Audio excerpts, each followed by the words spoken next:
There's a lot more that could be said about our Wesleyan theological framework that undergirds our living. But let's turn our attention forward and see how our holiness heritage is the lens through which that theology is practiced and lived out. There are a number of people who simply wish to use the term Wesleyan to describe the Free Methodist Church. The idea is that within Wesleyan thinking, John Wesley integrated the nature of holiness and the importance of that message of transformation to people and cultures. In this perspective, there is no need to qualify Wesleyan theology since holiness is already within it. Furthermore, the experiences of the 19th century holiness movement introduced an emphasis on personal holiness in a more spiritualized and maybe focused way than perhaps Wesley himself reflected. That is often referred to as the American holiness movement. Some leaders in Wesleyan denominations simply seek to describe the historic understanding of Wesleyan theology as sufficient to convey our commitment to holiness. I get it. I understand this. But the Free Methodist Church was birthed in the holiness movement and is a holiness denomination. We can't ignore the milieu in which our family was birthed and the priority it gave us.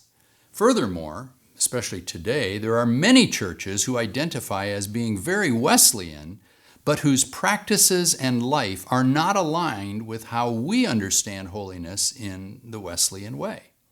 So from both the reality of the holiness movement, which gave us birth, to the current necessity to be really clear about our understanding of Wesleyan theology, we describe the Free Methodist Church as a Wesleyan holiness denomination.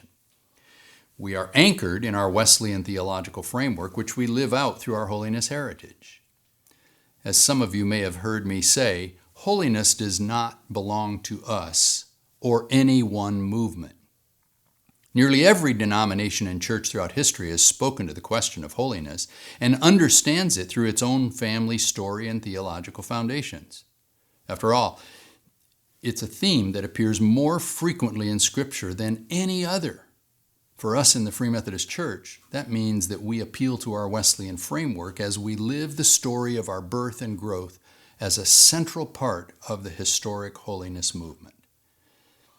It's not a theological framework, but it's a pattern of living that expresses our theology as we pursue the holy life. Holiness does not belong to us. It is not a doctrine, neither is it a lifestyle or a list of rules.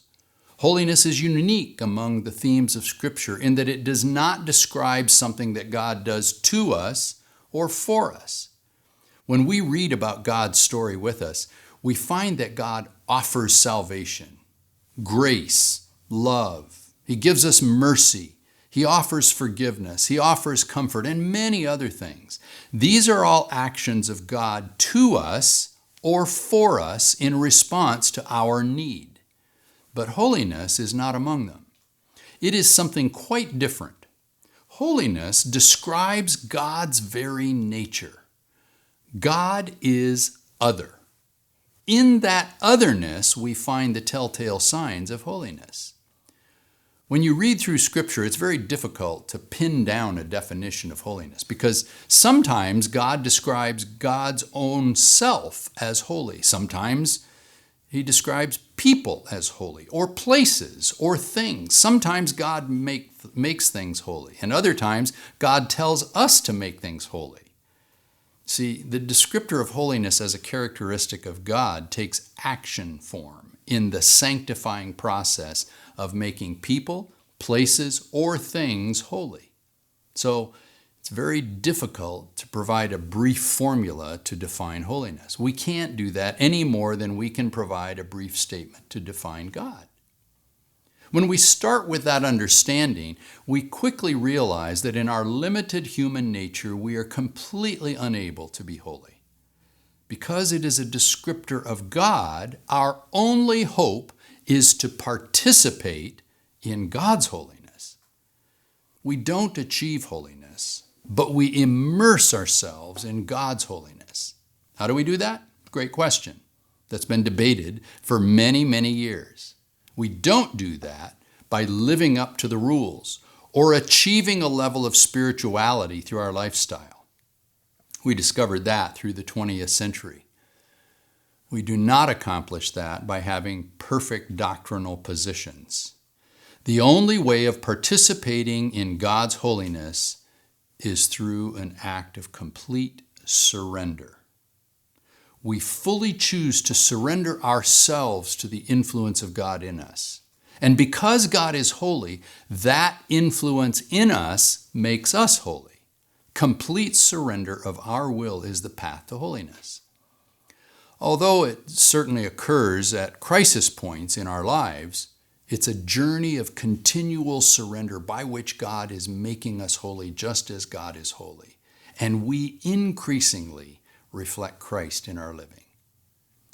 After 3 years of intense study, discussions, and writing, a group of 40 scholar leaders from many denominations in the early stages of forming the Wesleyan Holiness Connection concluded that the best way to describe holiness is simply Christlikeness. Jesus modeled complete surrender to the will of God, release of personal rights, and perfectly reflecting God's own nature. So in our personal lives and in our social engagements, we seek to reflect Jesus well by submitting to the holy nature of God in us. Firmly rooted in a Wesleyan theological framework, the earliest founders of the Free Methodist Church were consumed by this passion for God. The result was that they not only did they pursue a personal spiritual holiness in their own lives and hearts, but that passion and fire overflowed in a sense of responsibility to engage the culture around them, especially where the dignity of people was challenged and selfishness prevailed. That meant that the holiness movement overflowed from the passionate hearts of people like Benjamin and Ellen Roberts, as well as John Wesley Redfield, Alexander and Adelaide Beers, A.M. Chesbrough, and many others in our own Free Methodist lineage, compelled them to get involved in the cultural circumstances around them. Starting with a personal surrender to the influence of God, these people engaged with the need to bring the kingdom into their contemporary culture. For example, by rejecting classism in church, destructive practices having to do with alcoholism and racial oppression that required the need for abolition. That principle of social consciousness and advocacy remains central to the holiness movement. Even though in the middle part of the 20th century we became distracted with the rules, doctrine, regulations, and behaviors. Today we're finding our way back to a healthy understanding of our holiness identity, which is relevant to people socially as well as individually. In those early days, it meant engaging with politics around questions of women's rights, human slavery, prejudicial economic laws, education, as well as agricultural patterns that recognize both the farmers and the land. At the same time, it also meant preaching a message of complete surrender in pursuit of full salvation, as Phoebe Palmer describes it. There's a long list of people who fueled and led this historic movement, just as there are many today who continue to shape it and influence it. The issues of today may be different, but the principles remain the same. For that reason, holiness people who reflect God's nature well will always be relevant and fully engaged in a grace-filled and loving way with the cultural circumstances around them.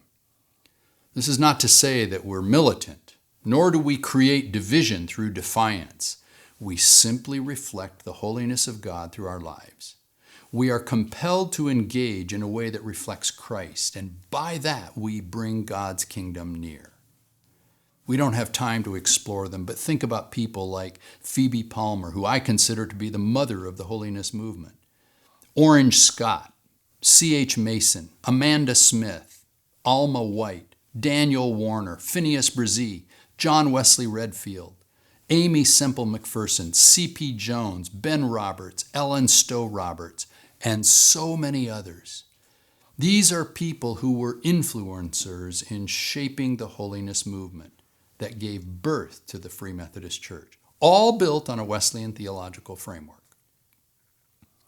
As I've said, Throughout the 20th century, we found ourselves a bit distracted with institutions and rules, and unfortunately, we're rather quiet in the civil rights movement, where historically holiness people would have been front and center.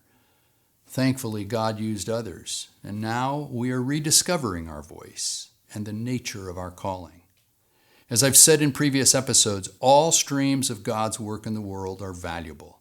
But out of circumstance, culture, and a unique family story, God calls some to particular emphases, just like God did in many cases over the last centuries.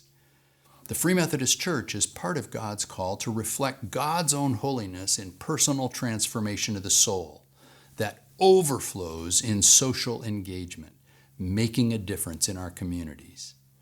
I wish I had lots more time to unpack this and to go deeper into it, but let me suggest that you read some really good books that might help you. Diane LeClaire's book entitled Holiness, or Michael Lodahl and Tom Oord's book, Relational Holiness, and a more academic book entitled The Holiness Manifesto. And of course, I'm happy to recommend my own, Masterful Living. That might help you understand the deeper texture of the holiness message in life. So as you reflect, let me suggest that you take some time. Pick out 2 or 3 of the names that I've mentioned here at the end, especially ones that you don't recognize, and do a quick look at what they represent and how they shape the holiness movement. Then have a conversation with someone else, or perhaps in your small group, about your new learning. See how that might help you to deepen your sense of passion in pursuing holiness personally and your confidence in being part of the Wesleyan Holiness stream as a Free Methodist.